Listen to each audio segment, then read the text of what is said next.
ဘိုးကြီးတယောက်မြေပြင်ကရွှေအပိုင်းရှာလေးတွေလိုက်ကောက်နေတယ်နောက်ဆုံးအပိုင်းလေးကိုကောက်ယူလိုက်တဲ့အခါသူကလက်ထဲမှာဖွက်ထားတဲ့ကြောက်တုံးတုံးကိုအသားလေးစုပ်ကိုင်လိုက်တယ်လားအဲ့ဒီအချိန်မှာလဲစစ်အရာရှိတယောက်ကသူ့ကိုပစ်တက်ဖို့အမိန့်ပေးလိုက်ပါတော့အဘိုးကြီးကလည်းလက်ထဲကကြောက်တုံးကိုမြေမြုပ်မိုင်းစီပစ်လိုက်တာဓာတ်ဆိုပြီးပေါက်ကွဲသွားတယ်အရာရှိကများလည်းထိတ်လန့်တကြားနဲ့ရှေ့တဲ့တဲ့ကိုအကုန်ပစ်ခတ်ဖို့အမိန့်ပေးချလိုက်တာမောဒါပေမဲ့မထင်မှတ်ထားတဲ့အရာတစ်ခုဖြစ်လာတယ်ဗျာအဘိုးကြီးကတတူအိုးကြီးတစ်လုံးနဲ့ကြီးစံတွေကိုအကုန်လုံးကာကွယ်ပစ်လိုက်တယ်အဘိုးကြီးတေလောက်ပြီးထင်ပြီးအရာရှိကပစ်ခတ်မှုရပ်ခိုင်းလိုက်တယ်ပြီးတော့စစ်သားတယောက်ကိုသွားစစ်ဆေးခိုင်းတာပေါ့အဲ့ဒီစစ်သားမနီးမဝေးရောက်ခင်မှာပဲမြေမြုပ်မိုင်းတစ်လုံးကန်ထွက်လာပြီးပေါက်ကွဲသွားလို့သူချက်ချင်းတေဆုံးသွားချတယ်ဒါနဲ့အရာရှိကဘယ်ညာနှစ်ဖက်ကနေစစ်သားနှစ်ယောက်ထပ်လွတ်လိုက်ပေမဲ့3စက္ကန့်တောင်မခံလိုက်ရပဲအသက်ပါသွားပြန်ရောကိုလူလေးတေနေလာမင်းတော့အရာရှိကအချင်းချနေတဲ့အမျိုးသမီးနှစ်ယောက်ကိုရှိတဲ့တိုးခိုင်းပြီးလမ်းရှင်းခိုင်းကိုစူးစမ်းပြန်တယ်ဒီအတော့အတွက်အဖိုးကြီးကအဲ့ဒီနေရာကနေချွတ်ချော်ထားပြီးသားမောဘန်လုံးလို့ပြနေတဲ့ကားတစ်စီးအောက်မှာလဲလျောင်းနေတယ်ခါးဘက်နဲ့တန်ရကိုစီးစိတ်မပါပဲကြီးစန်းကိုကိုယ်တိုင်ဆွဲထုတ်လိုက်တာဗျာနာကျင်မှုကပြင်းလို့တတိလက်သွားတယ်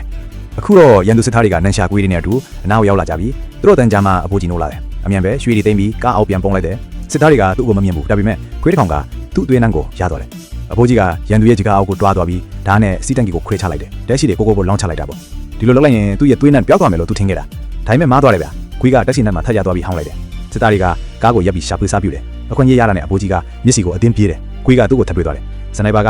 သူ့ခြေထောက်ကိုပစ်ချလိုက်ပြီးအရာရှိကအရှင်ဖမ်းဖို့အော်ပြောလိုက်တယ်ခွေးကလိုက်လာတော့အဖိုးကြီးကစိတ်အေးလေမီးချစ်မီကိုမီးရှို့လိုက်တာဗျမီးလောင်နေလေသူ့ကိုမြင်တော့ခွေးကကြောက်ပြီးရက်သွားတယ်မီးလောင်နေလေအဖိုးကြီးဟာပြေးပြီးမျက်ထဲခုန်ချလိုက်တယ်စစ်သားတွေကပြစ်ခတ်ပြီးမြဲသူတည်ထားတဲ့လေးလံတဲ့ရွှေတွေကြောင့်ရေအောက်ကိုနစ်မြုပ်ပြီးပျောက်ကွယ်သွားတယ်စစ်သားတွေရေမကူတက်လို့လိုက်မသွားနိုင်ကြဘူးပေါ့နိုင်ဘက်လောက်ကြတော့အဖိုးကြီးကအသက်ရှင်ရေပေါ်ပြန်ပေါ်လာတယ်ခေါင်းလေးမတ်တက်ထွက်လာတာနဲ့စနိုက်ပါကထပ်ပစ်လိုက်လို့သွေးတွေရေထဲပြန့်နှံ့သွားတယ်အရာရှိကရွှေတွေရအောင်ရင်ငုံသမားတယောက်လွတ်လိုက်တယ်ရင်ငုံသမားအောက်ချီရောက်တော့အဖိုးကြီးကသူ့လေပင်ကိုလှီးပြီးအောက်ဆီဂျင်ယူသွားတယ်ဗျာလျှော်ပေါ်ကစစ်သားတယောက်မြင်ပြီးကြောက်လန့်တာပေါ့ဒါတော့အရာရှိကနောက်ထပ်လူတွေထမ်းကိုဖို့အမိန်ပေးသေးတယ်ဒါပေမဲ့20စက္ကန့်အတွင်းမှာပဲရေကသွေးရောင်ပြန်ပြောင်းသွားတယ်စစ်သားတွေအကြောက်လုံးပြီးစုခွာဖို့စလုပ်ကြတယ်ဒီရှုပ်ထွေးမှုထဲမှာပဲတယောက်ကသူ့အချင်းချင်းဖက်တက်မိသွားတယ်အဲ့ဒီနောက်စနိုက်ပါတယောက်ကစစ်တပ်နဲ့ကြီးနဲ့ဆက်ပစ်တော့တယ်ဗျာဒါပေမဲ့ဒီတစ်ခါတော့အဖိုးကြီးကတည်နေတဲ့စစ်သားအလုံးကိုဒိုင်းကာအဖြစ်တုံပြီးလွတ်မြောက်သွားတယ်အရာရှိကတော့အားလုံးကိုကြောင်ပြီးကြည့်နေမိတယ်အဲ့ဒီအချိန်မှာပဲအဖိုးကြီးရဲ့အိမ်မွေးခွေးလေးပြန်ရောက်လာပြီးအရာရှိကအကြံတစ်ခုရတော့ပါလေရောအဲ့ဒီခွင်နဲ့အဖိုးကြီးကိုချီရခံတော့မဲ့တယ်ဗျာ